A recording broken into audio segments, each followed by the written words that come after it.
밖에서 바라보는 날카로운 시선 외부자들 지금 시작합니다. 내게 그런 핑계 대지 마. 입장 바꿔 생각을 해봐니까 지금 나라면 넌 웃을 수 있니. 좀 나아졌죠. 네, 그 사이에 정말 웬만한 핑계로는 글을 보낼 수 없었습니다. 그런데 파란 지붕 집의 부름이라고 하니까 쿨하게 글을 보낼 수밖에 없었습니다. 자, 외부자들의 막내 최강 입담을 자랑하던 최강욱 변호사가 내부자가 됐습니다. 이건 정말 배신자입니다. 시사 예능 패널 먹튀 방지법을 하나 만들어가지고 확실한 건 청와대에서 그런 거 할 때 완전히 비밀을 지키는 거 맞는 것 같아요. 그렇죠? 우리도 전혀 몰랐잖아요. 전혀 몰랐죠. 저희도 기사 보고 알았으니까. 전혀 눈치를 못 챘어요. 전혀 몰랐죠. 네. 저는 눈치를 챘어요. 근데 잠깐만요. 아직 등장하시면 안 되시는데 벌써 등장하셨다고. 이건 괜히 이제 힘 빼시면 잘리시니까. 죄송합니다. 편집당해. 최강욱 변호사는 이제 아직은 저는 최강욱 변호사라고 부르겠습니다. 마지막 인사도 드리지 못하고 이렇게 갑작스럽게 떠나게 된 점을 이제 시청자 여러분께 죄송하다는 말씀 그리고 양해해달라는 그런 부탁을 남겼다고 합니다. 최강욱 변호사는 이제 저희 빨간 전화, 이거 보이스피싱 뭐 이런 걸로나 만날 수 있을까요? 외부자들은 항상 1순위인 거를 잊지 마시고 늘 응원드리겠습니다. 자, 오늘은 수습사원이 더블입니다. 더불어민주당의 안민석 의원 그리고 바른미래당의 하태경 의원 오셨습니다. 적각꿀이 흐르는 국회 문화체육관광위원회 위원장 안민석입니다. 근데 그 앞에 타이틀은 계속 그걸로 미시나 봐요. 적각꿀이 흐를 줄 알았는데 가보니까 닭갈비도 없어지고. 아니 그 뉴스 보고 제일 먼저 생각나더라고요. 그 마음이 짠하대 진짜. 이 자리에 있어야 될 최강욱 변호사 이야기를 제가 들으면서 굉장히 의외였다는 그런 반응들이 있어요. 진짜 몰랐나요? 진짜 저희는 정말 기사로 봤어요. 기사로 봤어요. 네, 저는 오해는 아니었어요. 저는 딱 그래서 그냥 감을 잡고 있었어요. 그래서 며칠 후에 제가 어디서 만나가지고 최변 어디 가지? 좋은 데 갈 거지? 선배님 아닙니다. 절대로 안 갑니다. 아주 너무나 강한 부정을 하는 거예요. 표정을 보니까 완전히 거짓말에 쓰였어. 절대 부정은. 그래서 나는 그때 확신을 했죠. 이제 관심법까지 궁예에 그러게 말이에요. 관심법까지 통달하셨으니까 확신을 했는데 우리 안민석 선배 수도권 내리사선 저도 정말 귀 터지게 많이 들었는데 저는 최고위원 내리사선. 축하드려야 되는 거죠? 아니요, 이번에는 위로를 많이 해. 불행한 한국 정치사가 당 대표 내리사선을 해야 되는데. 글쎄 말이에요. 네, 그래서 요즘 홍수환 선수를 많이 생각하고 있습니다. 사전 오기. 네. 제가 한 달 전에 이제 저 자리에 앉아서 제 앞에 이준석 최고가 있었잖아요. 그때 이준석 사람 면전에 맞아요. 있는데 어떻게 당신 그 3등 할 거라는 이야기를 합니까? 저는 당연히 저는 1등 손학규 그때 맞췄지 않습니까? 끝으로 볼 때는 이준석, 하태경 이걸 못 맞춘 것 같지만은 실질적으로 저는 마음속으로는 2등은 무조건 하태경, 3등은 이준석 그랬는데 그 앞에서 면전이라 어쩔 수 3등 없다. 할 거다 그렇게 이야기해. 덕담 차원에서 이제. 여야는 새로운 지도부 체제로 9월 정기국회를 맞이했습니다. 당내 요직을 맡고 계신 이 두 분 의원이 이제 계시니까 오늘 내부 이야기를 안 할 수가 없죠. 서로 당 대표에 대해서 이 점을 조금 아쉽다. 뭐 이런 게 있다면. 손학규 네네. 네. 한마디로 그분은 대한민국 지도자로서 손색이 없는 모든 것을 갖춘 분이라고 봅니다. 단점이 있다 그러면은 완벽하다는 게 전 단점이라고 평할 정도로 정말 훌륭한 분이세요. 컨텐츠도 있으시고 품격도 있으시고 완벽하세요. 네. 그런데 인간이니까 그래도 티가 있죠. 어떤 점이죠? 아마 이것 때문에 그분이 대권을 못 잡은 거라고 저는 보는데요. 왔다리 갔다리. 정말 조그만 옥의 티가 있다면 왔다리 갔다리. 그러니까 보수에서 진보 간 경우도 이게 흔치 않은데요. 다시 진보에서 보수로 이렇게 왔다리 갔다리 한 경우에는 아마 해방 이후에 이런 정치적인 행보를 한 분이 거의 없는 걸로 알고 있어요. 조그만 오게티. 네, 그렇게 제가 말씀드리겠습니다. 네. 죄송합니다, 손학규 대표님. 자, 그러면 이해찬 대표에 대해서는 뭐 아쉬운 점이 있다면요? 아니, 이해찬 대표는 사실 이해찬 대표 정치를 굉장히 오래 하셨잖아요. 근데 이제 그 노무현 정부 때 총리를 해가지고 좀 강한 총리 그런 역할을 하셔가지고 최근에는 보니까 이제 이해찬 대표가 되면 이 여권에 어떤 변화가 있을까. 그래서 저는 이낙연 총리랑 약간 2인자 싸움 같은 게 있지 않을까. 2인자 경쟁. 근데 실제로 있는 것 같더라고요. 그런가요? 네, 이 대표적인 예가 최근 이제 부동산 정책 가지고 지금 말이 많잖아요. 근데 말이 다 달라.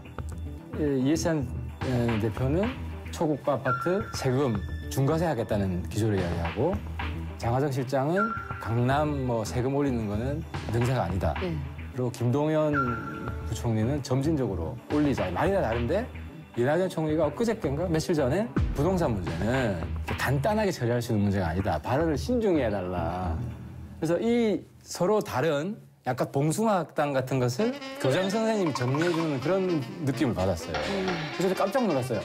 이해찬 대표를 이낙연 총리가 정리하려고 하는구나. 요 점이 가장 재밌는 관전 포인트가 되지 않을까. 이해찬, 이낙연 두 이. 2인자 경쟁. 예, 이 두 이의 2인자 경쟁. 좀 품격 있게 반론을 하자면요.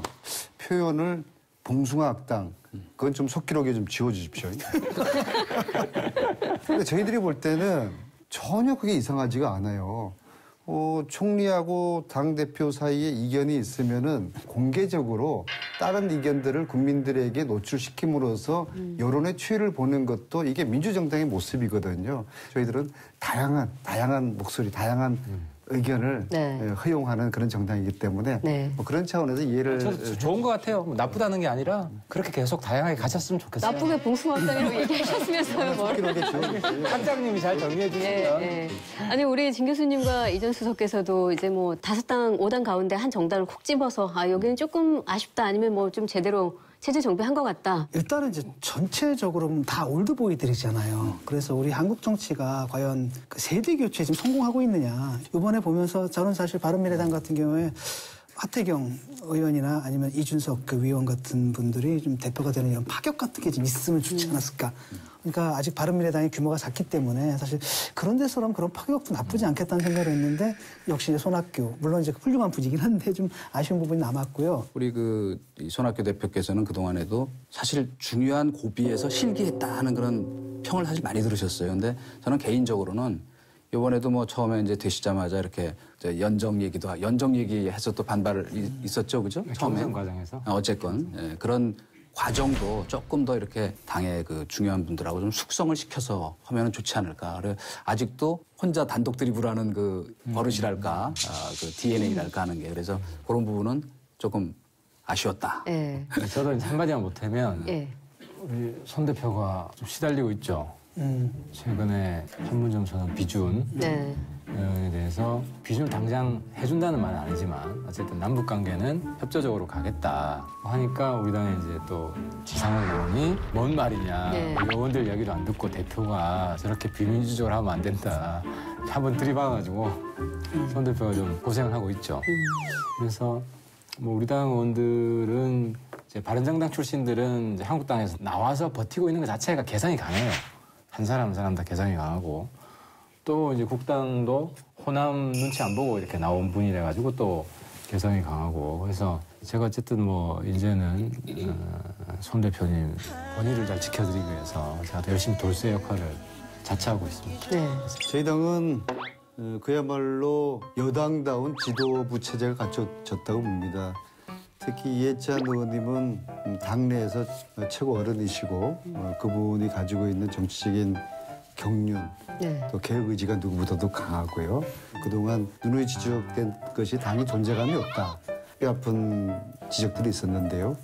앞으로 이해찬 대표 체제에서는 존재감이 있는 당이 될 거라고 기대를 합니다. 그런 여당의 모습이 여당은 뭐니 해도 안전한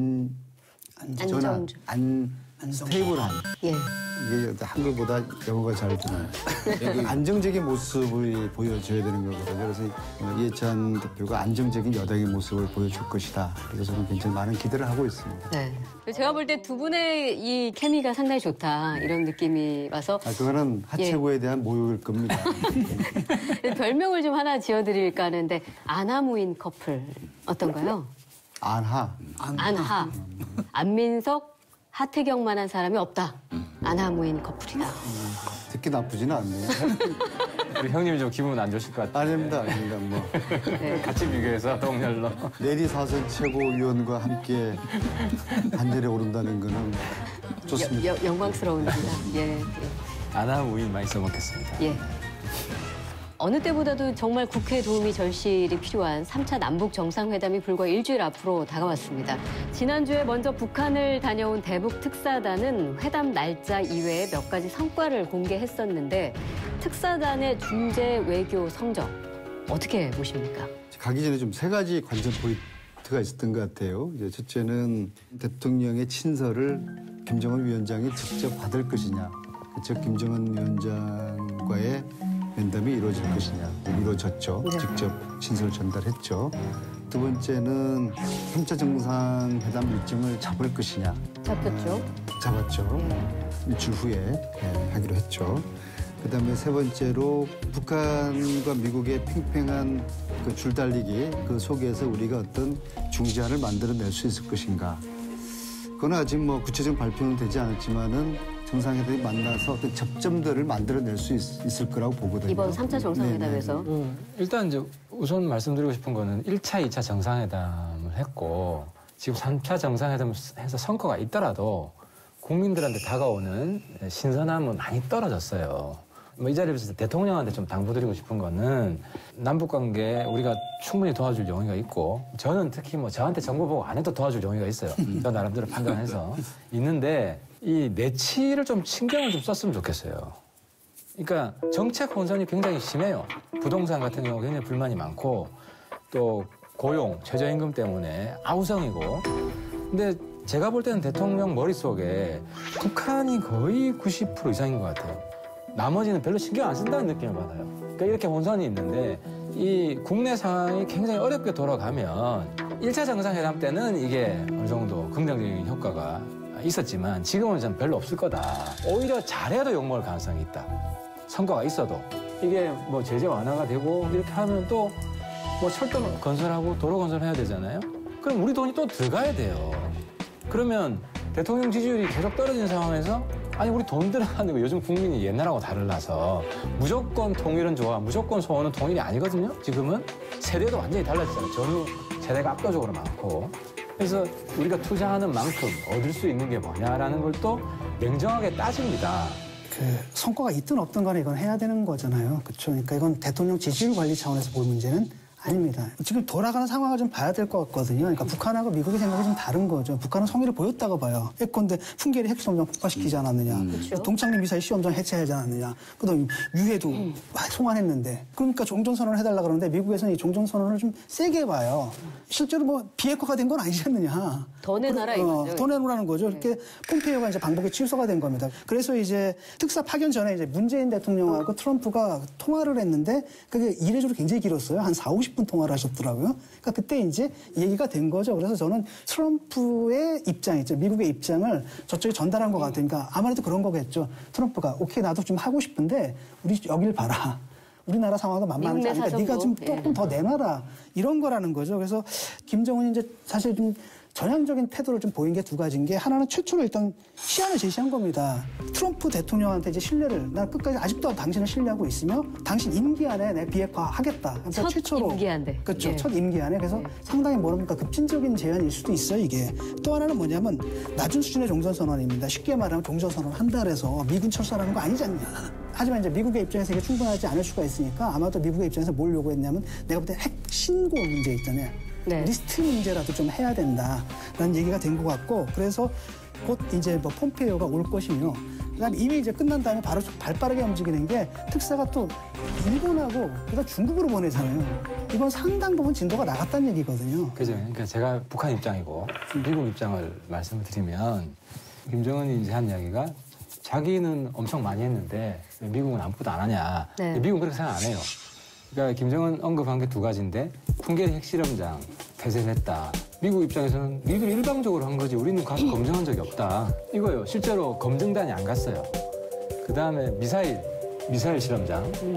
이건 속임수라고 보고 있는 거예요. 실제로 제가 이제 위성 사진을 봤는데 미사일 실험장이 여러 개 구성 부분이 있어요. 하나가 이제 엔진 테스트하는 사이트 부지가 있고, 그다음에 발사대가 있고, 그다음에 미사일 싣고 이동하는 이 철로 이 시설이 있고, 근데 여기서 제일 중요한 거는 이 발사대거든요. 근데 이거는 해체를 안 했었다는 거예요. 엔진 테스트장만 해체를 했는데, 몰라 또 이야기 나가면 한국 국방부에서 제 발은 부인할지는 모르겠는데 물어봤어요, 국방부에. 엔진 테스트장 이거밖에 없냐. 또 있대요. 그러니까 미국도 똑같은 정보를 가지고 있을 것이다. 엔진 실험장이 더 있다. 그래서 이거 하나 없애는 게 비가역적인 게 아니다. 이렇게 북한이 행한 여러 가지 선제적 조치들, 소위 여기에 대해서 못 믿는다는 거예요. 저는 지금 굉장히 우리 한국 정부가 어려운 상황에 처할 가능성이 점점 많아지고 있다 이렇게 생각합니다. 왜냐? 1년 안에 하겠다는 4월 정상회담 때 얘기보다 후퇴한 거잖아요. 지금 과거에 했던 전형적인 살라미 전술을 또 쓰고 있구나 하는 걸 이미 꿰뚫어보고 있는 거예요. 그러니까 지금 이제 가져온 얘기 중에서 조선반도 비핵화라는 표현을 썼어요. 이건 전형적인 한반도 비핵화 91년에 우리가 체결했던 그 내용이거든요. 이건 뭐냐면 우리 북한이 갖고 있는 핵의 비핵화뿐 아니고 미국의 핵 전략 자산, 핵 항공모함, 잠수함, 그다음에 그 전략 폭격기 이거에 한국 반입, 배치, 훈련 이거 안 된다는 얘기입니다. 그다음에 이번에 이제 우리가 남북 그 연락사무소 빨리 개설하자고 이제 합의했잖아요. 그거에 대해서 미 국무부 대변인이 바로 낸 성명이 뭐냐면 비핵화와 남북관계 진전은 같이 가는 거다라고 사실은 정면으로 반박한 거예요. 그래서 더욱더 신중하게 절대로 난 앞서가지 않았으면 좋겠어요. 왜 자꾸 뭔가가 되고 있는 것처럼 얘기하려고 그러는지 난 그걸 모르겠다 이거예요. 혹시 지금 문제가 되는 건 이제 이런 부분이거든요. 그러니까 솔직히 말하면 트럼프가 미국에서 소수예요. 미국의 주류는 북한에 대한 부신이 엄청나게 심하거든요. 그러니까 그 문정인 그 교수께서 갔다 와가지고 말하자니까 미국의 조야를 보니까 안 믿더라. 이게 이제 현실이거든요. 근데 사실 그렇기 때문에 트럼프 입장에서 좀 더 많은 걸 내놓으라고 하는데 북한이 내놓아야 할 게 굉장히 북한에 있어서 부담스러운 게 핵 시설을 갖다 또는 핵 무기를 갖다 신고하는 거잖아요. 이게 여기 있다라고 하는 거. 근데 그 위치를 딱 하는 순간에 알잖아요. 미국의 타격 능력이다라는 게. 그러니까 사실상 무장 거의 해제되는 거거든요. 그러니까 북한 입장에서는 아무런 담보도 없는데 이들 그 상징적이고 정치적인 의미밖에 없는 종전선언도 안 해주는데 어떻게 우리가 너희들을 믿고 이걸 다 깔 수가 있느냐 이거잖아요. 북한에서도 김정은이 만약에 동시 행동을 지켜준다면 더 적극적인 비핵화를 추진할 수도 있다 이런 얘기를 했기 때문에 그냥 상식적으로 생각해봐도 협상이라는 건 어느 정도 오고 감이 있어야 되는데 만약에 그렇다면 미국의 약속은 시행이 됐는지. 전쟁 연습을 안 하고 전쟁 연습 안 한 게 큰 군사 연습 이거 굉장히 큰 거예요. 굉장히 큰 걸 줬다고 생각하는 거예요. 군사 연습을 한 달, 두 달 이 정도 하잖아요. 1년에 하면 한 3-4달 정도 해요. 이런저런 훈련 다 합치면. 3-4달이 북한에서는 모든 정상적인 경제 활동이 악몽의 시기지, 악몽의 시기. 중단됩니다. 자기들은 뭐 경제 규모도 크지 않고 그 얼마 없는 자산을 국방으로 다 배치를 해야 돼요. 자기들도 대비를 해야 돼요. 대응 훈련을 해야 되거든요. 그렇죠. 네. 그래서 이거 안 해주는 것만으로도 북한 입장에서는 경제 제재가 근데 다시 한다는 거 아니에요? 상당 풀린 거예요. 아니 그래서 이 진전이 없으면 연말까지 없으면 이제 한다는 건데 뭐 다시 핵실험 안 하는 이상 하지는 않을 것 같은데 압박을 하고 어차피 있는 거죠. 미국이나 북한이나 서로 부담을 갖는 겁니다. 왜냐하면 미국의 입장에서는 북한이 가만히 있는 핵실험 계속하고 그 미국을 타격할 핵능력을 갖게 된다는 건 미국의 입장에서 끔찍한 악몽인 거예요. 또 한편으로는 북한 같은 경우에 언제까지 저렇게 살 겁니까? 지금 저렇게 나오는 겁니까? 무슨 수를 써서라도 빨리 제재를 풀고 우리가 경제로 승부를 내야 된다는 이런 절박감들이 보인단 말이죠. 그 김정은 위원장의 답답함도 충분히 이해가 가요. 지금 그럼 북한이 지키려고 하는 핵심적인 이해가 뭘까? 이익이 뭘까? 북한은 뭐냐면 핵보유국 인정받는 거예요, 우선. 그렇기 때문에 그 표현에도 우리는 굉장히 주목해야 된다고 보는데 왜 트럼프가 수석 협상가라는 표현을 썼을까?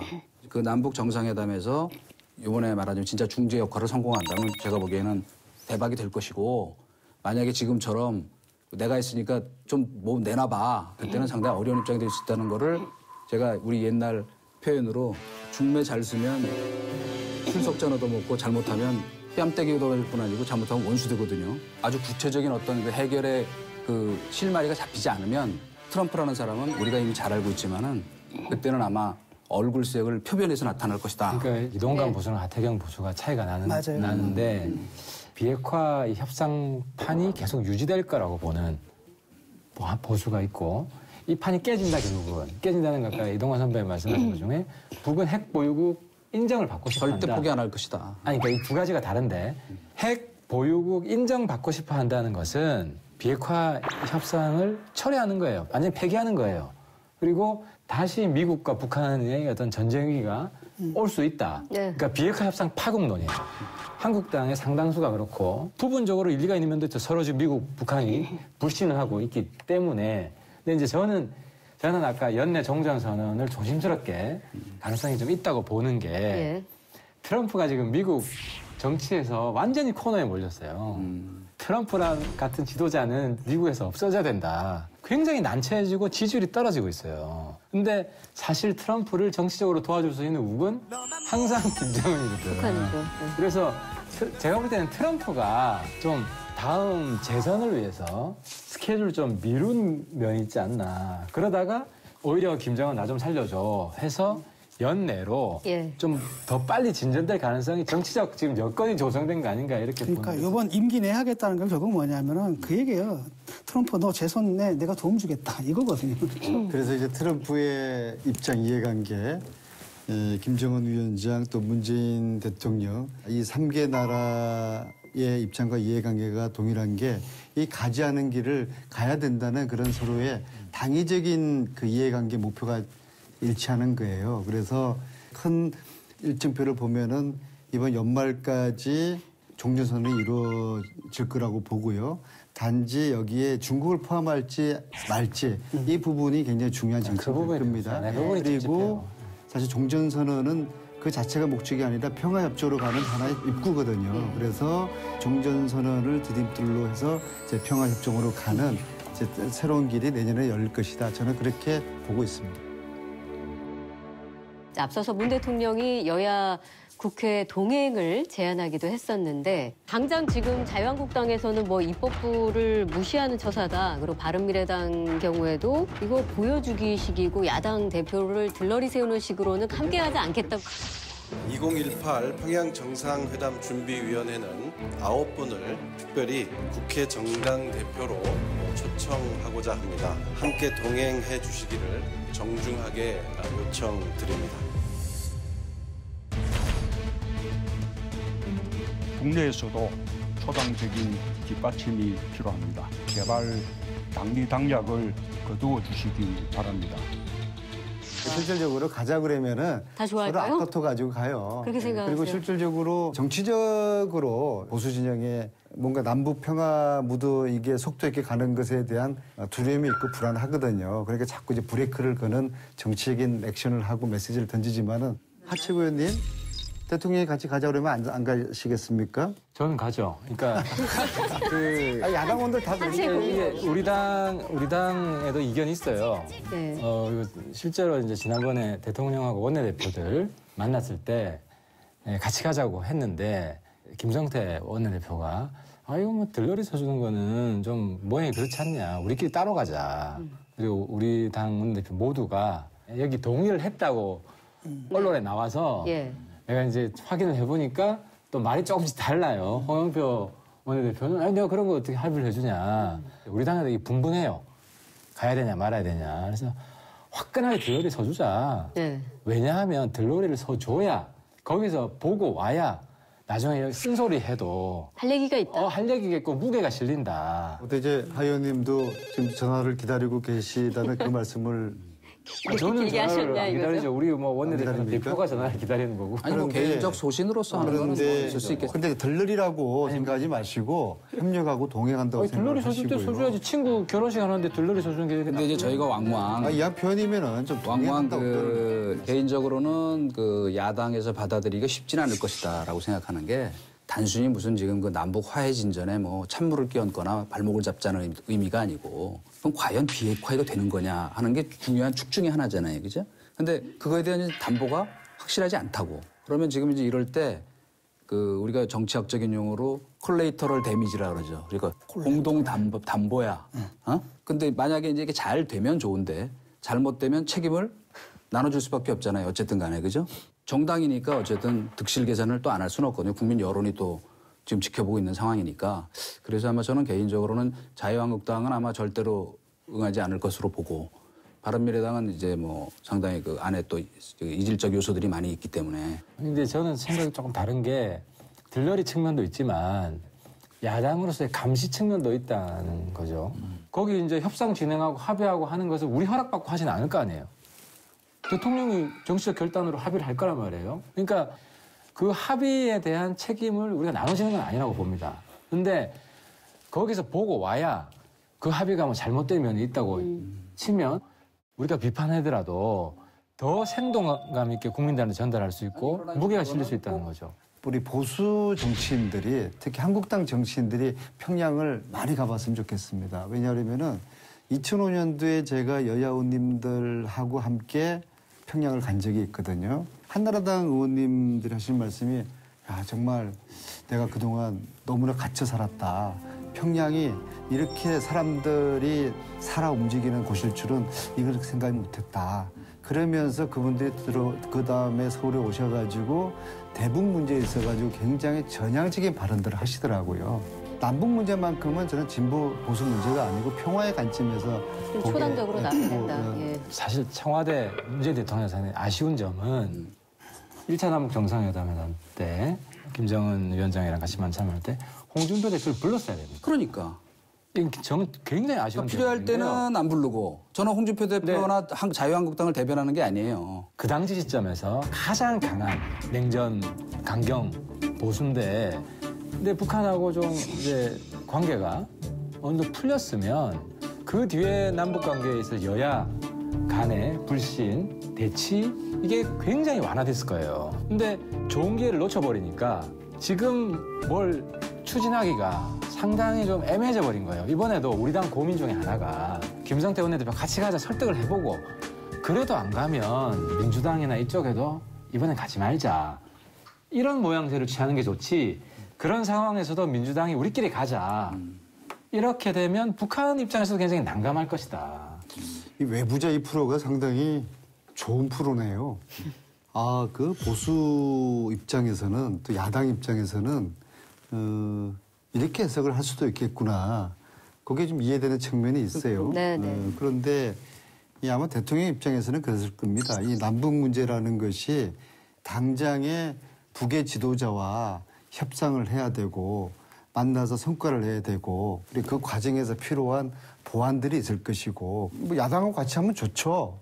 그러지 않겠습니까? 그러나 불가피한 그런 측면이 있었을 거라는 점은 또 이해를 해 주시면은 저도 그렇게 좀 지도부한테 이야기를 전할게요. 야당의 관점이 이렇더라. 그래서 좀 더 우리가 세심하게 야당을 입장을 생각을 하는 그러한 좀 여당의 모습도 필요하겠다 싶네요.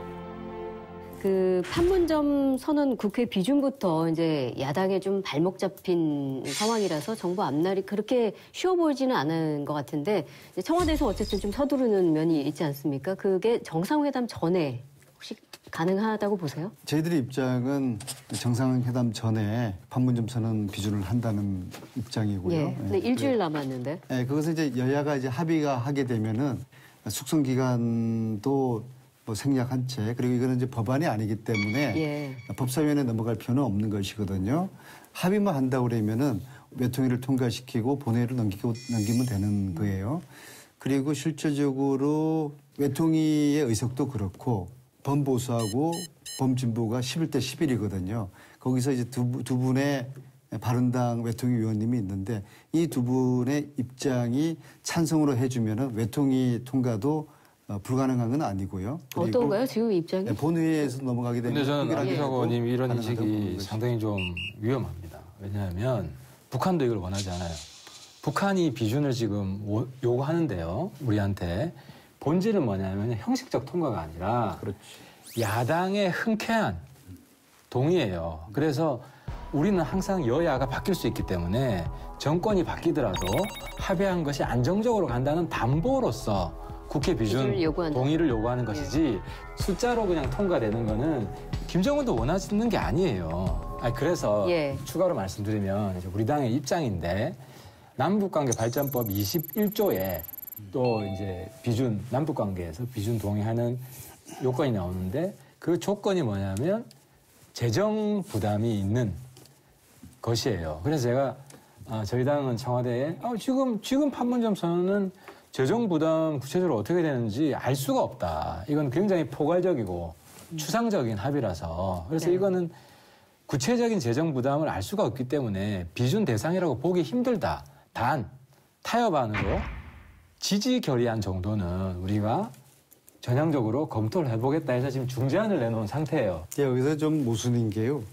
그러면 여야가 합의해가지고 결의안을 통과시킬 정도의 동의를 할 수 있는 사안이라고 하면은 그것은 비준안을 통과 안 시켜줄 이유가 없죠. 아니, 종전 선언과 평화협정 정도의 차이예요. 정치적 선언과 법적인 강제력이 보장이 되는 비준은 질적인 차이가 있어요. 왜 비준안이 필요하냐면요. 여야가 이 판문점 선언에 대해 가지고 동의해주고 힘을 실어줘야지 대통령의 협상력도 높아지고 어떤 메시지 전달이나 행보에 대해 가지고 또 힘이 실리는 그런 측면이 있는 것이거든. 그런 측면에서 결의안보다는 비준이 훨씬 더 힘이 실리는 것이죠.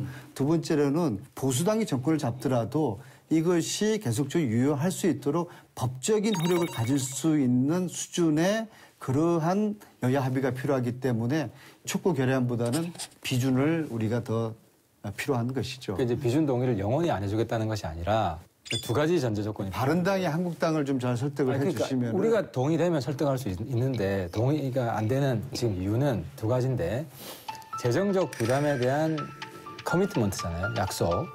약속이 정도가 되려면 실행 의지인데 어느 정도 유엔 제재가 조금이라도 완화되는 것과 맞물려야 돼요. 근데 유엔 제재가 아주 강력히 있는 상황에서 이런 약속을 해주는 게 사실 유엔 제재를 약화시키는 어떻게 보면 위반의 소지도 있고 그래서 이 재정 부담이 구체적으로 나오려면 지금 판문점 선언에 대한 부속 합의서가 나와야 됩니다. 좀 진전이 돼가지고 그래서 종전 선언까지 가는 분위기가 되면은 우리 과거에 남북 합의서 있고 부속 합의서가 쫙 깔리잖아요. 부속 합의서 굉장히 구체적이에요. 그러면 재정 부담의 구체적인 조건이 마련됩니다.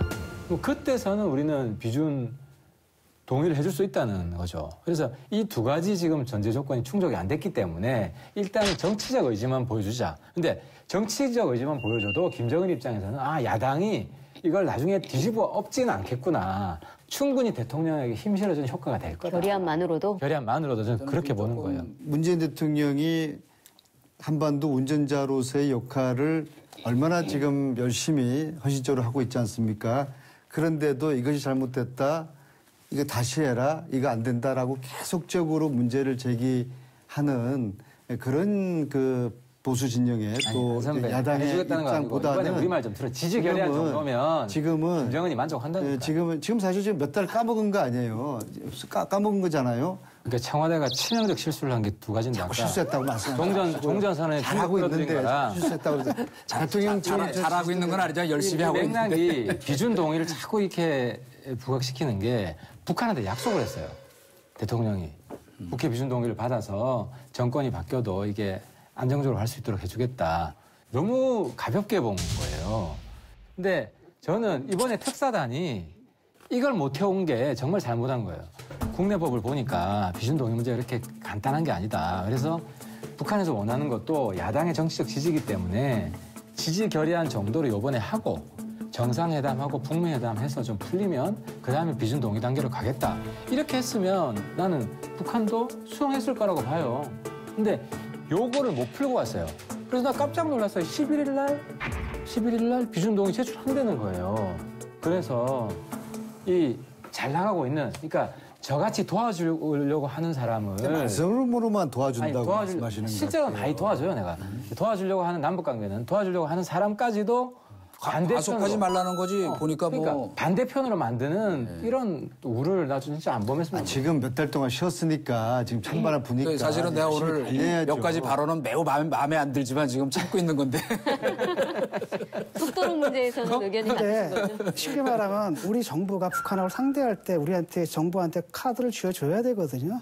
그 문제라는 거예요 지금. 우리 카드 안 주고 그거 가지고 협상해와라. 좋은 지지 결의안이면 된다니까. 그게 근데 그 평가가 다르다라는 거죠. 그거 가지고 되겠냐라는 거죠.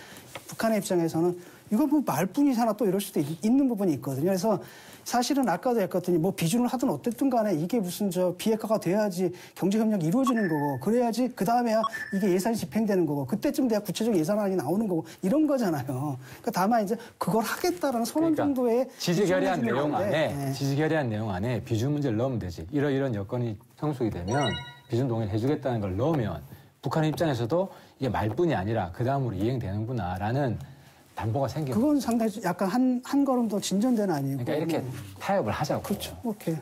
그러니까 저를 대북 특사로 보내주세요. 그래서 제가 김정은 만나서 설득을 해서 이 지지 결의안 정도 하는 거를 내가 타협 보고.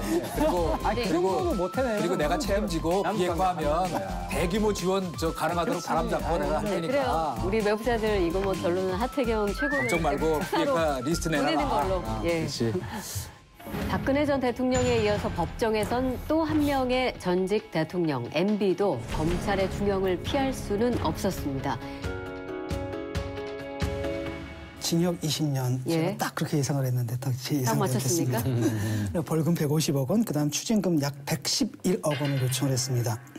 그러니까 혐의가 모두 16개거든요. 근데 가장 핵심적인 혐의가 역시 339억 원대의 다스 비자금 조성, 네. 111억 원대의 뇌물액, 그중에서 이제 68억이 삼성이 그 소송비 대납해 준 거고요. 나머지는 뭐 이필성 씨라든지 그런 분들한테 이제 받은 돈이고요. 그게 가장 크죠. 네.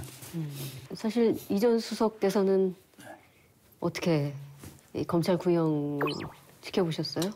뭐 역시 이제 뭐 검찰이야 정치적인 수사, 정치적인 재판 틀을 짜서 꽤 맞추기 수사를 했다. 그렇게 이제 저희는 보아왔기 때문에 이 정도 중형은 선고할 가능성이 있다고 생각을 했는데 그래도 20년은 조금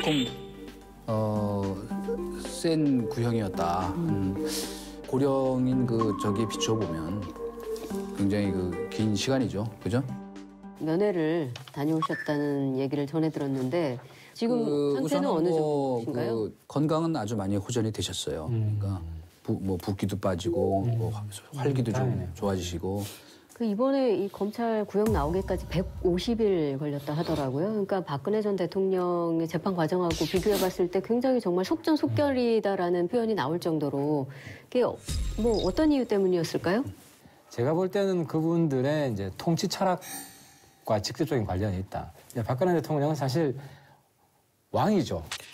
왕이기 때문에 시민법정, 공화국의 법정을 거부하는 거예요. 저는 그게 단순한 이유라고 봐요.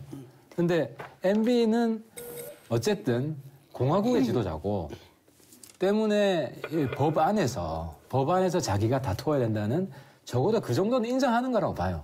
때문에 지키려고 하는 분들이 좀 중요한 타이밍이다. 판결 전에 뭘 좀 했으면 좋겠어요. 성명서라도 내고 어쨌든 국민들한테 적극적으로 우리가 바뀌겠다, 잘못했다. 그래야 사실 MB를 돕는 것이다. 저는 본질적인 차이가 있다고 저는 생각을 합니다. 최순실도 지금 재판 속도가 늦지 않습니까? 박근혜도 그렇고 이 재판을 늦게 하는 저는 속셈이 있다고 봅니다. 바로 그들의 숨긴 돈을 지키기 위해서라고 저는 생각을 합니다. 네. 왜냐하면은 지금 국회는 소위 최순실 재산몰수 특별법이 계류가 돼 있어요. 아직 논의를 진행하지 못하는 이유 중에 하나가 형이 확정짓지 않았는데 무죄 추정의 원칙에 의해서 이 특별법 이거는 형 확정 때까지 기다리자. 그 반대 주장이 하나 있거든요. 목적은 돈이고 돈을 지키는 것이 그들의 지상 최대 과제인데 이걸 지키기 위해 가지고 재판을 좀 끌고 있다고 생각을 합니다. 또 반대로 MB 같은 경우에는 사면을 받기 위해 가지고는 형이 확정이 돼야 되는 것이지 않습니까? MB는 그런 걸 읽고 있을 거라고 봅니다. 그러니까 임기를 마치기 전에 사면 그렇죠. 가능성이 있을 두 것이다. 대통령을 이 임기 내내 감옥에 두지는 못할 것이다. 정치적인 부담 때문에. 이 재판을 빨리 끝내서 형을 확정받아서 사면을 받을 수 있는 요건을 만들어 놔야 되겠다. 그러한 계산 속에서 이 재판을 빨리 가고 있지 않을까. 사면을 기대한 것 아니냐라는 뭐 충분히 그런 추론 가능합니다. 뭐 제가 아마 기사 썼어도 그렇게 썼을 거예요. 그러니까 근데 그런 기대 거의 안 하고 있다.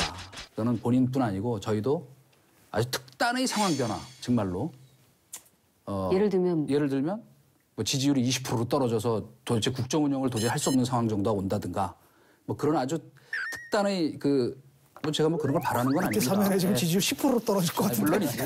그러나 이제 그럴 때는 그러나 이제 한 가지만 제가 여기서 말씀드리면 저희 참모들은 이 이른바 적폐청산 수사의 시작 때부터 저희는 정치적 메시지를 담아서 강력하게 쉽게 하면 정치 투쟁을 해야 한다라고 주장을 했어요. 근데 시종일관 이 대통령은 이 법치 질서를 부정하는 그거는 난 안 맞다고 본다. 그러니까 그거는 내가 정상적으로 응해서 하는 게 맞다. 저는 좀 다른 측면에서 보고 싶거든요. 이명박 전 대통령 같은 경우에는 왜 이게 재판이 빨리 끝났냐면은 한마디로 증거를 다 인정을 해버린 거예요.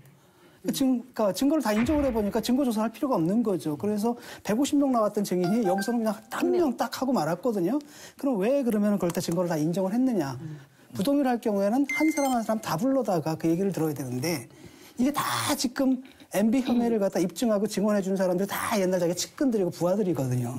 이 사람들 입에서 그 사람도 논쟁을 벌여야 되는 거 법정에서. 근데 그 사람들 입에서 자기의 치부가 세세하게 다 나오는 거. 이게 계속 보도가 되고 이러다니까 실익이 없다. 그리고 사실 증인이 압도적으로 많은 데다가 물증도 엄청나게 나왔잖아요. 라고 하니까 이건 실속 없다라고 하니까 이제 뭐라고 하냐면 쿨한 척하는 거죠. MB가 최후 진술에서 전 재산이 집한채라고 하지 않았습니까? 그러니까 저는 그게 이제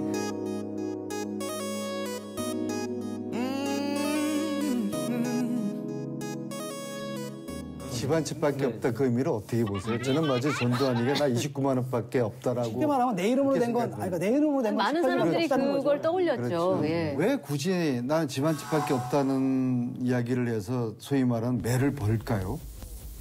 저는 그 이야기의 의미를 재산 빼돌리기 작업이 끝났다.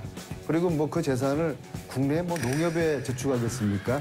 MB는 더 지능적인 방법으로 더 국제적인 전문가들에 의해 가지고 돈 세탁을 해외에 빼돌리는 이 작업을 했을 것이다. 내 재산은 집 한 채가 그런 의미로 그것을 선언한다고 저는 생각을 하는 겁니다. 그래서 너희들은 못 찾을 것이다. 네. 제 추정입니다. 네. 검찰이 적용한 혐의 중에 형량을 가를 핵심 쟁점이라 한다면 바로 뇌물과 횡령 부분일 겁니다.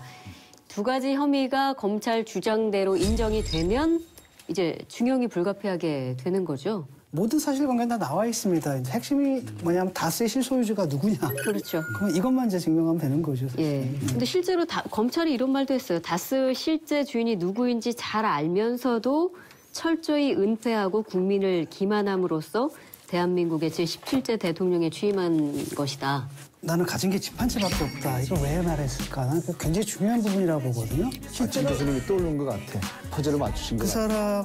그분은 그렇게 자기 자신을 정리한 거예요. 실제로는 온갖 불법과 편법과 탈법들을 다 저질렀는데 네. 서류상으로 남는 게 없는 거거든요. 다스도 그러잖아요. 내가 주식 가진 게 없는데 어떻게 내가 실소유주냐. 이렇게 웃기는 분이거든요.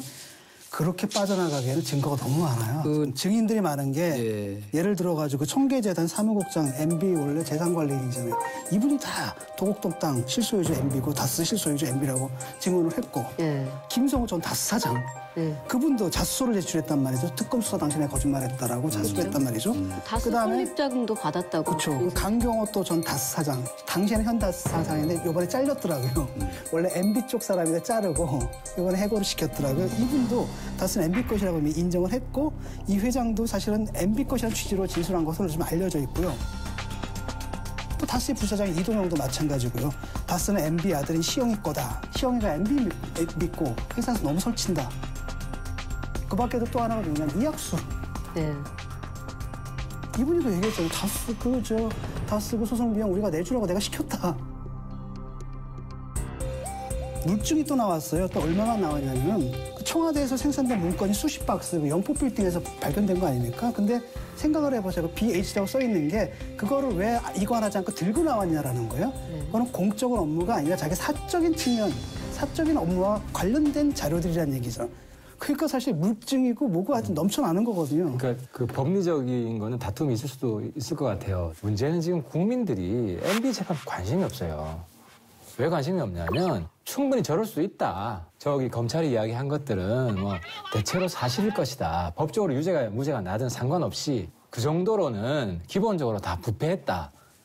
이렇게 생각하는 선입견도 작용하고 있고 그래서 법적으로는 뭐 다퉈야죠. 실제로 뭐 형량의 차이가 있고 이건 개인한테 중요한 거기 때문에. 근데 문제는 법적으로 일부 무죄를 받고 형량이 줄어든다고 해서 국민재판정에서 그만큼 형량이 줄어드는 것과는 완전히 별개다. 그렇죠. 오히려 또 국민들은 뭔가 증거를 숨기고 그렇게 해서 작게 받았다고 생각하지 실제로 부패하지 않아서 실제로 뇌물을 받지 않아서 형량이 작아졌다고 생각을 안 한다는 거예요. 때문에 이 법적인 다툼과 역사 재판은 좀 분리해서 볼 필요가 있다. 우리 하태경 의원님께서 국민들은 관심이 없다고 말씀하시는데 좀 생각이 틀려요. MB는 감옥에 있지만은 여전히 MB는 돈박스기에 올라 있다. 그렇게 보기 때문에 우리 굉장히 관심이 많아요. 제 주위의 국민들은. MB하고 최순실하고 특징이 세 가지가 저는 있다고 봅니다. 첫째는 두 사람 다 돈을 사랑했던 사람입니다. 그러니까 수단과 방법을 가리지 않고 농단을 한 것이죠. 두 번째로 가족을 동원합니다. 딴 사람들은 안 믿어요. 철저하게 가족 중심의 이익을 추구를 합니다. 세 번째로 반국가적인 이런 행위에 대해서 인정하지 않고 거짓말을 잘합니다. 거짓말을 마치 진실처럼 포장을 잘 해내는 아주 탤런트가 있는 것 같습니다. 제가 한 가지 이거는 참 위험하다 생각한 건 뭐냐면 말만 나오면 뭐 촛불혁명, 촛불민심이라는 얘기하는 거에 대한 그 걱정과도 일맥상통하는 것인데 국민이 판단하고 죄를 주는 거는 아닙니다. 그래도 이 나라가 70년 그 헌정사를 이어오면서 그래도 나름 법치 질서 위에서 민주주의와 경제 성장을 함께 이룬 사실은 세계적인 모범 국가잖아요. MB는 정직한 분입니까? 아니요. 지금 저는 정직, 비정직을 법정에서 가리진 않아요. 그죠? 사실이냐 아니냐를 가리는 것이지. 모셔봤으니까. 물론 저는 그걸 믿죠. 정직한 분입니까? 저는 그럼요. 잘 모르니까. 그럼요. 물론 제가 가지고 있는 나름 있을 수가 있는 거거든요. 나름 최선을 다해서 자기 정직성을 유지하려고 해오신 분인데 그것이 이 왜곡된 이미지에 이제 많이 더 씌워진 측면이 사실 큰 거는 맞고 중요한 건 뭐냐면 명색이 전직 대통령을 법정에 세워서 재판을 하는 거 아닙니까? 그럼 우리가 팩트를 갖고 얘기해야 될 거 아니에요. 어쨌건 주장을 갖고 하는 게 아니고. 그러니까 제가 아까 섬뜩한 느낌이 들었다는 건 뭐냐면 자꾸 그런 식으로 밀어붙여 여론 조성을 하는 것이 이거 사법부에까지 압력을 주는 것은 아닐까 하는 걱정이 좀 솔직히 드는 것이고요. 일방적인 검찰의 얘기만 계속 그동안 보도가 됐었죠. 그죠? 그런데 요번에 재판 한 뒤에 보도를 보고 너무나 깜짝 놀란 게 뭐냐면 이 변호인 측의 항변 그럼 거의 어디에도 한 줄도 안 나와 있더라고. 비록 피고인으로 재판받고 있지만 당연히 무죄 추정 원칙 아래 해야 될 거 아니에요. 자, 우선 본인이 설립자금을 냈다는 증거가 있어야 돼요. 만약에 이거 다스 이거 내 거니까 찾겠다고 소송을 내잖아요. 100점 100패입니다. 무슨 말씀인지 아시죠? 제일 핵심이 되는 다스 설립자금 그거를 변호인들이 1985년에 그 입금 기록을 찾았어요. 서울 여의도에 있는 김재정 씨의 준비사무소에서 여의도에 있는 곳으로 돈을 보낸 거예요. 그러니까 이 다스 설립 자금은 이명박 대통령이 준 돈으로 설립했다는 아무 이 증언 말고는 근데 그 증언이 앞뒤가 안 맞는 게 그 기초적인 팩트 자체가 틀렸다고. 지금 변호인 측에서 그렇게 주장을 하는데 그 변호인 측에서 그걸 통해 가지고 다스가 MB 것이 아니다라고는 그런 건 아닙니다. 한마디로 뭐냐면은 그 송금을 하거나 이럴 때 이명박 씨가 자기 명의로 송금하지 않았다는 거예요. 너무나 당연한 거예요. 근데 이걸 무슨 대단한 거나 되는 것처럼 이렇게 하는 것 자체가 일단 언론 플레이고요. 그다음에 또 하나는 뭐냐면 지금 MB의 태도를 한번 보라는 겁니다. 만약에 그렇다면 굉장히 핵심적인 거잖아요. 다스가 이거 싸워야 돼요. 안 싸웁니다. 일단은 뭐냐 증거 모두 동의했어요. 증인들에게 대질 신문 안 하겠다라는 거예요. 두 번째 이번에 9월 4일 피고인 신문했죠. 50분 동안 질문하는데 한마디도 안 했어요. 자기가 억울한 그때 반론을 펴야 되잖아요. 왜 안 했을까요? 예컨대 다스의 전 사장, 현 사장, 그다음 자기의 측근들, 옛날 청와대 데리고 있는 이 모든 사람들이 어떤 알 수 없는 이유에서 다 자기를 의미하고 있다는 거예요. 그러니까 간단합니다. 모든 사람들을 다 거짓말장애로 만들 것인가? 아니면 한 사람만을 거짓말장애로 만들 것인가? 라고 했을 때 경제학적 원리를 따라야 되거든요, 우리는. 그래서 지금 MB가 하는 게 뭐냐면 손바닥 몇 개 가지고 하늘을 가리면서 내지는 타조가 머릿속에다 이렇게 딱 하고 나 이거랑 좀 똑같은 거거든요. 아까 태도 말씀 잘하셨는데 태도와 그 진술에 일정한 패턴이 있습니다. 무슨 패턴이냐. 처음에는 다 부인하던 사람들이 어느 시점부터 증언을 다 바꿉니다. 근데 더 중요한 건 뭐냐면 엄격한 법 적용을 하면 다 기소됐거나 이미 구속됐거나 되는데 지금 거의 대부분 활보하고 다니고 있어요. 그거를 엊그제 결국 버티다 못해서 검찰이 플리 바게닝이 있었다 이렇게 인정을 하더라고. 뭐냐. 대한민국 사법체계에는 플리 바게닝이라는 게 없습니다. 플리 바게닝이라고 할 때는 이제 진실을 말하고 그렇죠. 그러니까 어느 정도 이제 양해받는 거잖아요. 그래서 플리 바게닝이면 그 측근들이 진실을 말했다는 걸 어떻게 아니죠. 그러니까 그 중요한 포인트고 검찰은 플리 바겐이라고 얘기하지만 그것은 다른 것으로 압박을 받고 증언을 받은 거래의 대가로 그 사람들이 지금 활보하고 다니는 거란 말씀을 드린 거예요. 하나만 한 얘기인 게 일단은 그런 거거든요. 일단 증거 아까 말씀하셨는데 증거는 너무 많아요. 영포 빌딩에서 생산된 거기서 나온 게 BH 문건이 수십 박스가 나왔어요. 박스로. 그다음 외장하드가 나왔습니다. 그리고 이런 겁니다. 문제는 뭐냐면 모든 걸 자기 측근들 책임을 돌리고 있어요, 지금. 그다음 심지어는 뭐냐면 사실까지 부정하거든요.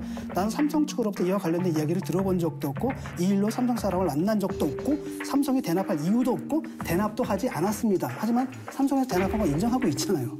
그다음 두 번째는 뭐냐면 다스 법인 자금 횡령 300 몇십억 그 빼가지고 뭐 정치자금 썼든지 어떻게 했겠죠. 횡령인데 사실 누가 봐도 자기가 지시한 거잖아요. 그 다음에 또 법인세 같은 경우에도 이동영이 최종 책임자라고 얘기를 하고 있고 그 다음에 직권남용 또 뇌물수수에 관련해서도 그 김백준이 한 거다. 그러니까 심지어는 뭐냐면 김백준 심해다. 제가 판사할게요. 검사하고 변호사. 그래. 그러니까 그 다음에 이제 이빨성 돈 누가 받았냐 그랬더니 김희중이 받았을 것 같다. 이렇게 얘기를 하고요. 그러니까 자기 부하들을 다 횡령범 이렇게 만드니까 이 사람들이 여기서 벗어나려면 사실을 말할 수밖에 없는 거예요. 그러니까 아까도 그런 현상이 벌어지니까 너무나 당연한 거죠. 왜? 아니, 이걸 갖다 그렇지 않아요. MB가 한 게 아니다 그러면 다 자기가 뒤집어 써야 되는데 이 사람들 같은 경우가 아니 왜 자기가 하지도 않은 일 때문에 감방을 살아야 되냐 말이에요. 추론과 주장을 갖고 비난하는 거는 충분히 할 수 있는데 인정하겠으나 나는 팩트가 틀린 거를 합리적으로 문제 제기를 하는 것뿐이에요. 그리고 그 어디에도 외장하드 그 어디에도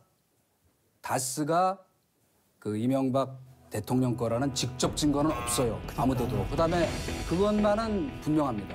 그 이명박 대통령이 절대로 어떤 기업인도 독대한 일이 없어요. 재벌 기업인을 위시해서.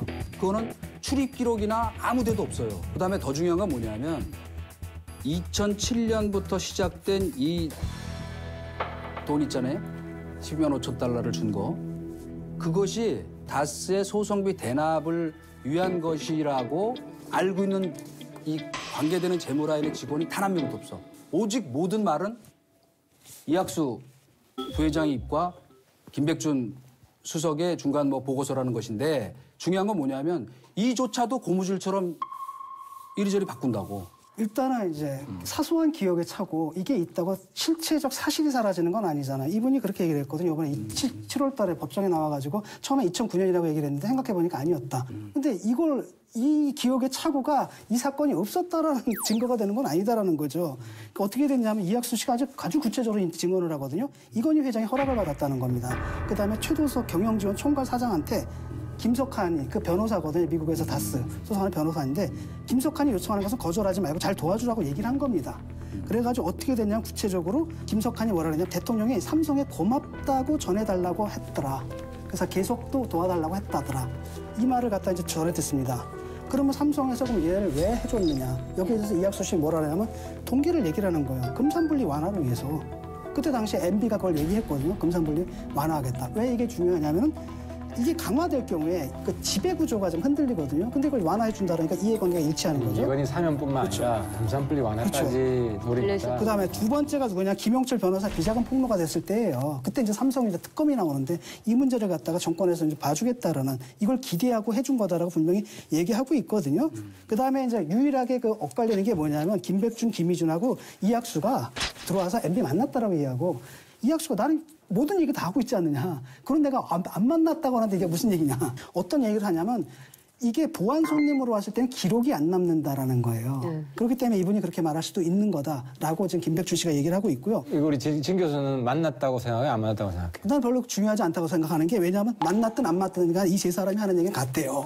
삼성이 돈을 대납했다는 사실은 이건 정말 전혀 중대한 문제인데. 전혀 문제가 없는 거죠. 뭐 주장할 거는 중요하고 팩트에서 문제가 있는 거는 중요하지 않다 이렇게 하면 곤란한 게 증언의 일관성과 정합성이라는 게 매우 중요한 거예요. 본인들이 그렇게 주장하는 건 좋다 이거야. 난 그렇게 생각한다.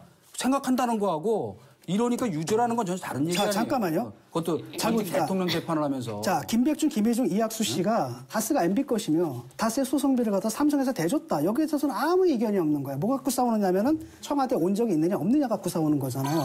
그때 둘 중에 분명히 한 사람은 거짓말을 하고 있는 거겠죠. 그 거짓말하는 이유가 뭔지 모르겠어요. 왜 거짓말을 할까? 그건 그 사람은 또 많이 기억에 알겠죠. 차고고. 어쨌든 간에 둘 중에 하나는 거짓말하는 건데 네. 아주 사소한 디테일들에 차고 이런 걸 들어가지고 전체 판을 엎을 수 있으리라고 믿는 게 그쪽의 변호인단이고 그렇게 또 언론 플레이를 하는데 네, 좋아요. 그게 먹히겠냐라는 거예요. 안민석 의원님 이야기 좀 듣겠습니다. 님의 듣고 이제 또 말씀을 들으면서 제가 얘기할게요. 느끼는 생각은 MB가 이런 지금 생각을 하고 있구나. 그런 면에서는 좀 도움이 되었어요. 맞아요. 그런데 다음 달에 1심 선고가 되지 않습니까? 그렇죠. 그럼 우리가 오늘 밤 새워서 이 16개 하나하나에 대해서 논쟁을 해야 될까? 그렇게 할 수도 없고 그렇게 필요가 없는 것이죠. 우리 이제 MB맨으로서 그건 상당히 의리를 지키는 모습은 높이 평가하지만 아니 저는 의리로 얘기하는 게 아니라 법리로 얘기하는 거지. 이 논쟁을 이렇게 나머지 것도 다 이제 그러겠죠, 그죠? 저는 법리적으로 볼 때 정상적으로 재판부가 판단한다면 상당히 중요한 핵심 사안에 대해서 무죄를 내릴 수밖에 없는 것이 전후 상황이라는 걸 말씀드리는 거예요. 신의 아들이라고도 불리는 군 면제, 그 혜택을 받게 된 선수들이 연일 화제입니다. 충분히 자격이 있다면서 인정받는 선수가 있는가 하면은 무임승차 논란에 휩싸인 선수도 있죠. 그런데 이 논란 속에서 우리 하태경 의원께서 뜻밖의 미친 존재감을 발휘하고 계시더라고요. 도대체 어쩌려고 우리 방탄소년단 팬클럽을 그렇게 자극을 하신 그러니까 건가요? 이 외부자들 제가 지금 출연해가지고 거의 내부자가 됐는데 아까 노래 부르는 것도 이제는 꽤 많이 들어가지고 어색함이 전혀 없어요. 근데 이제 제가 그 이슈를 선도하는 것들이 몇 개 있었는데 네. 그 중에 이제 특활비 폐지 법안 1호 법안 발의해가지고 성과가 나왔잖아요. 두 번째 지금 프로젝트가 불공정 병역 특례를 바로잡겠다. 이번에 이제 국방위 그때 들어왔잖아요. 예. 그때 병역 특례를 쭉 보니까 성악이 있는 거예요. 예. 성악에서 성악 콩쿠르 나가서 1등하면 면제를 받아요. 예. 그때 이제 방탄소년단 빌보드 1등했다고 굉장히 시끄러웠던 때예요. 왜 성악 가수는 1등하면 면제를 받는데 대중 가수는 못 받냐 하는 이야기를 그 당시 했던 거예요. 공정성이 안 맞다. 이 지점이었는데 요번에 빌보드가 한 번 더 된 거예요, 1등이. 예. 그리고 아시안게임 야구 욕 엄청 먹어가지고 병역 특례 이야기가 다시 불거진 거예요. 제가 이제 아미 우리 이 존경하는 아미 분들의 공격이 나한테 온 게 난 솔직히 좀 억울한 게 있어요. 방탄소년단 팬클럽 이름이죠. 네. 아미가. 이거 이 자리에서 좀 토로하고 싶은데 억울한 게 방탄소년단 그 팬클럽이 화가 난 이유는 언론에 방탄소년단 팬들이 방탄소년단 군 면제를 요청했다. 그래서 이 이슈가 불거졌다는 식으로 나간 거예요.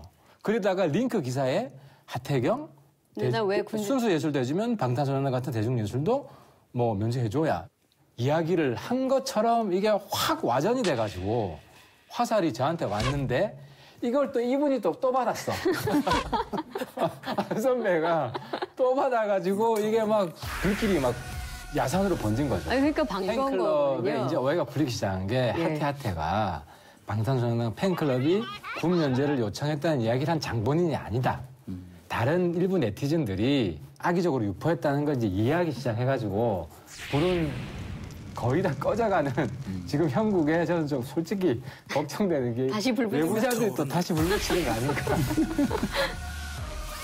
저는 이 법은 유신법이라고 저는 보고 있어요. 남북 간의 냉전 전쟁이 막 시작이 될 때 73년도만 하더라도 대체적인 스포츠 경기력이 북이 더 우월했을 때란 말입니다. 그러니까 우리 선수들에게 모든 특혜를 다 주면서 공부 하나도 안 하고 운동만 잘하면 대학교 보내주고 병력 혜택도 해줘라. 이게 박정희 대통령이 지시를 해서 이 법이 만들어진 거거든요. 그 당시에는 병력 특례라는 게 그냥 대통령이 국가가 우수한 선수들에게 주는 하나의 시혜고 선물이었어요. 그러나 지금은 그런 시대가 지났어요.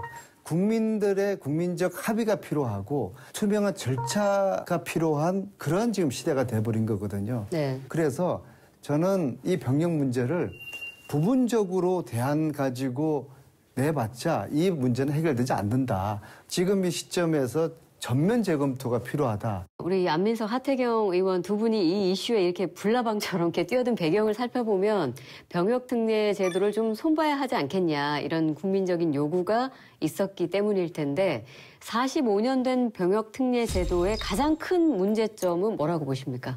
저도 이번에 이 건은 정말 작정하고 제가 지금 덤벼들었어요. 내가 이제 내용이 많이 준비되어 있는데 따끈따끈한 특종을 하나 말씀드리면 이게 시대 불합리성뿐만 아니라 병역 비리의 온상이 될 수도 있죠. 온상이 될 수 있는 결정적 증거를 찾았어요. 예. 그게 뭐냐면 나 깜짝 놀랐는데 결정적 증거를 찾았어요. 예. 그게 뭐냐면 나 깜짝 놀랐는데 예술 쪽은 대회에서 1등 혹은 2등을 해야 돼요. 1등 했어요. 국제 콩쿨. 면제시켜주려면 증서들을 확인해야 될 거 아니에요. 그러면 그걸 입증하는 상장이나 이런 자료를 보고 면제를 시켜줘야 될 거 아니에요? 근데 그게 아니야. 그러면요? 이게 뭐냐면 국제음악 콩쿨의 그 주최 측에서 발급하는 상장이나 입상 확인서는 없고 국내 음악협회가 확인해주는 확인서 그것만 가지고 여태까지 면제를 다 시켜줬어요. 빨리 자막 띄워야 되겠는데 뉴스에. 또 확인된 사실이에요. 확인된 사실 오늘 아침에 공개가 돼가지고 일부 언론에는 나왔는데 놀라운 것은 국제대회, 국내 대회 다 상장 원본 없이 대리 확인증을 가지고 몇십 년간. 문제는 이걸 부정의 유혹이 엄청나게 큰 거예요. 그 협회가 사실상 면제 권한이 있는 거야. 뭐 전수조사 해야지 뭐. 그래서 제가 전수조사를 요구했고 문체부하고 국방부에 면제시켜준 증거 서류 다 내놔라. 그래서 뭐 오늘 일부가 올 거고 자기 시간이 많이 걸린다. 지금 바들바들 떨고 있어 지금 뭐지. 그쪽 관련 부처들은 이거 오면은 새로운 병역비리 거의 게이트급의 이런 사건으로 번질 수 있다. 그럼 그건 하태경 게이트가 되는 거예요? 잘 파보세요. 하태경 의원님이 이제 예술 분야의 특례 비리를 이야기했지만요. 이 체육 분야에는 얼마나 이게 모순되냐고 하면요. 실질적으로 세계 선수권 대회가 아시안 게임보다 메달 따기 훨씬 더 어려워요. 수영 선수권 대회에서 금메달 딴다는 거는 올림픽에서 금메달 따는 거하고 똑같아요.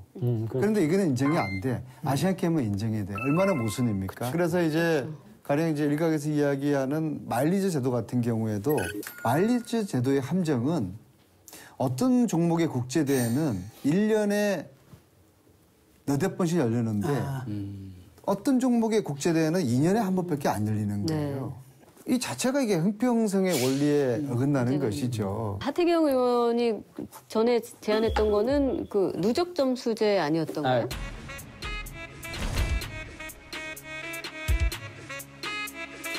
그때 이제 이야기. 그 마일리지 아니야? 마일리지인데. 하태경 하면 마일리지인데. 네, 마일리지는 이제 제가 검토를 해보니까 지난번에 이야기했지만 예술은 마일리지를 적용하기가 좀 힘든 게 한 해도 콩쿨이 여러 개 있어요. 뭐 10개, 20개까지 있어요. 콩쿨은 국가대표로 참가하는 게 아니라 순수 개인 자격으로 참여하는 거예요. 근데 이제 체육 경기는 정해주면 되는 거죠. 아시안게임 4년마다 있고 올림픽 4년마다 있고 그럼 세계 선수권 대회 중에서 경기가 많은 게 있을 수 있어요. 그러면 그 중에서 가장 권위 있는 그 종목에 경기를 공평하게 정해줘야 되죠. 그렇게 이제 형평성 있게 종목들을 정해놓으면 누적 점수제로 충분히 체육은 가능한데. 그래서 저는 잘못된 그 판단이라고 보고요. 선수들은 점수를 따기 위해 가지고 국가대표 생활을 한다는 오해를 받을 수도 있어요. 국가대표라는 게 하나의 명예인데 그다음에 마일리지 된 다음에 선수는 짬짬이가 또 가능할 수가 있을 거예요. 나는 이제 점수 땄으니까 너가 출전해. 네네. 그런 여러 가지 부작용이 우려가 됐기 때문에 몇 년 전에 병무청에서 검토하다가 이걸 접은 것이거든요. 주무부처가 병무청, 문체부, 국방부인데 이렇게 모두 다 움직이기 시작한 만큼 병역 특례 개선은 이제 사실은 시간 문제가 된 것 같습니다. 외부자들이 생각하는 가장 실효성 있는 대안은 어떤 것이 있을까요? 뭐 이스라엘 같은 경우에는 뭐 헐리우드에서 스타 하는데도 연예 생활 하면서도 그냥 들어와가지고 또 병역하거든요. 그래서 사실은 그렇잖아요. 이게 이제 국가주의 스포츠의 문제잖아요. 그러니까 그 사람이 금메달 땄으면 그 사람이 좋은 거지. 그러니까 올림픽이라는 게 국가 대항이기도 하지만 그보다 더 중요한 건 개인 대항이거든요. 이게 이런 시각으로 좀 바뀌어야 되거든요. 근데 아직도 우리는 금메달, 국위 선양 이렇게 되는데 대한민국 국위 충분히 선양됐다고 생각하거든요, 이제는. 그러니까 메달 따고 이런 걸로 선양될 시대는 좀 지났다고 보고 그렇기 때문에 깨끗하게 좀 폐지를 했으면 좋겠고 딱 문제가 되는 게 뭐냐면 사실 모든 젊은이들한테 그 2년간의 복무 시간을 뺏긴다는 건 정말 황금 같은 시간이잖아요.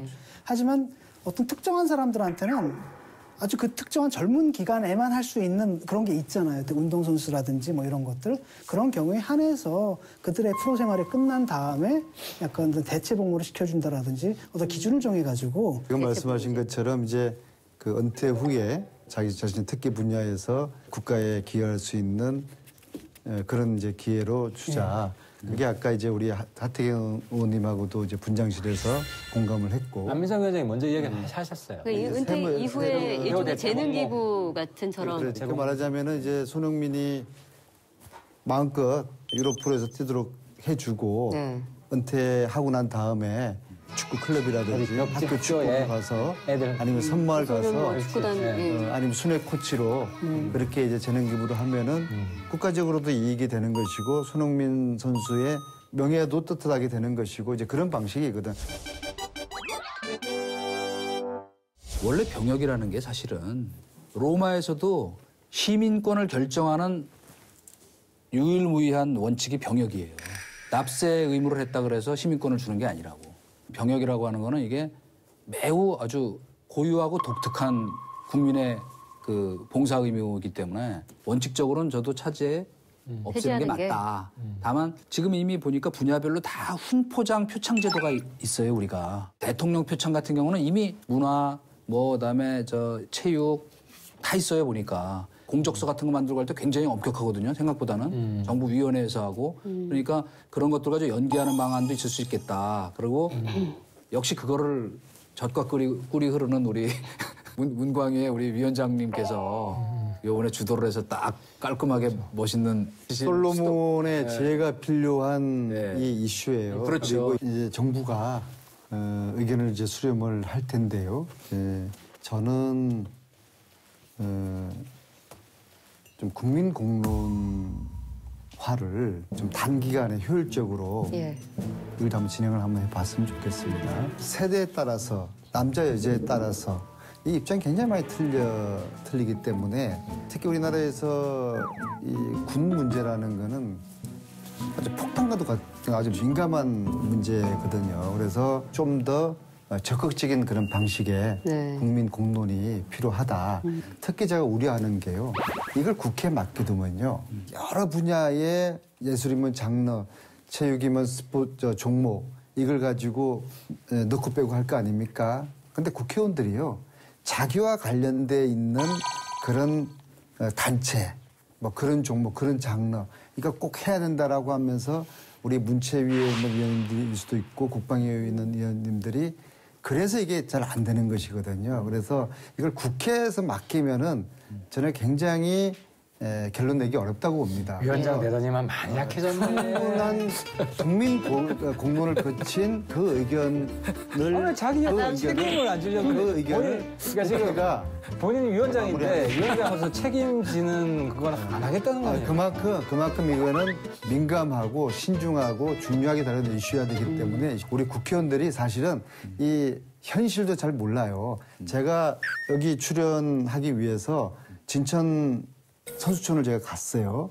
가서 선수들과 지도자를 면담하는데 이때까지 지난 10년 이상 동안에 이 문제 포함해가지고 국회의원이 자기들하고 어떤 주제를 가지고 이야기한 적이 단 한 번도 없다고. 이 분야만 그러겠습니까? 나머지 순수 예술이라든지 대중예술 분야도 국회의원들이 정확하게 모르거든요. 그렇기 때문에 국회의원들에게 이 문제를 맡기는 것은 굉장히 위험하다고 봐요. 그래서 대단한 스킬이야 이게. 도망가면서 깨알 같은 자기 자랑을 하면서 도망까지 가. 특위위원장을 대단한 스킬이야. 한국경 최고를 특위위원장을 가서 이렇게 합시다. 그러면은 그게 다 읽히구나. 문재인 정부 지지율 떨어지는 게요. 책임을 안 질려 해요. 책임을 안 질려 해요. 뭐 좀 어려운 문제 있으면 공론화위원회에 맡겨가지고 원전 공론화위원회는 성공했어요.